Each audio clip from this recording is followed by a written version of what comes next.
So அடுத்ததாக மிதுன லக்னம் அவர்களுக்கு 7ல் சனி இருந்துச்சுன்னா என்ன மாதிரியான பாதிப்புகள் ஏற்படும்? மிதுனம் வீட்டுல இருந்து குருவை பார்க்கும்போது புத்திசாலித்தனமான ஒரு சனியா இருப்பாங்க. ஓகே. அது உள்ள ஒரு சனியா இருப்பாங்க. நான் விவரமா இருந்தங்காட்டி தான் இந்த சொத்தை காப்பாற்ற முடிஞ்சதுன்னு இருப்பாங்க. அந்த 7ஆம் வீட்டுல இருக்க சனி. அப்போ சில பேர் ரொம்ப தோஷம் பெற்றிருந்தால் கண்டிப்பாக இன்னொரு தொடர்பு ஏற்படக்கூடிய ஆளாகவும் இருப்பாங்க. அது ஆணா இருந்தாலும் பெண்ணா இருந்தாலும் ஒரு நாளாவது ஒரு நிமிஷமாவது தொடர்பு ஏற்படும். சந்தேகப்பட்டா அது ஒண்ணுமே சந்தேகத்துக்கு பட்டோம்னா அது இன்னும் பயங்கர விளைவுகளை ஏற்படுத்தும். ஒரு புத்திசாலித்தனமாகவும் ஒரு ஜெனினாவும் போயிட்டாங்கன்னா ரொம்ப காலம் வாழ்வாங்க இந்த லக்னத்துல இருந்து பண்ணும்போது.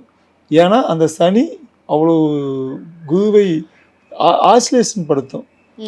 குருனா அவனே ஒரு பெரிய மிதமிஞ்சனவாதியா இருப்பான். எல்லாம் தெரிஞ்ச நாணியா பேசுவான்.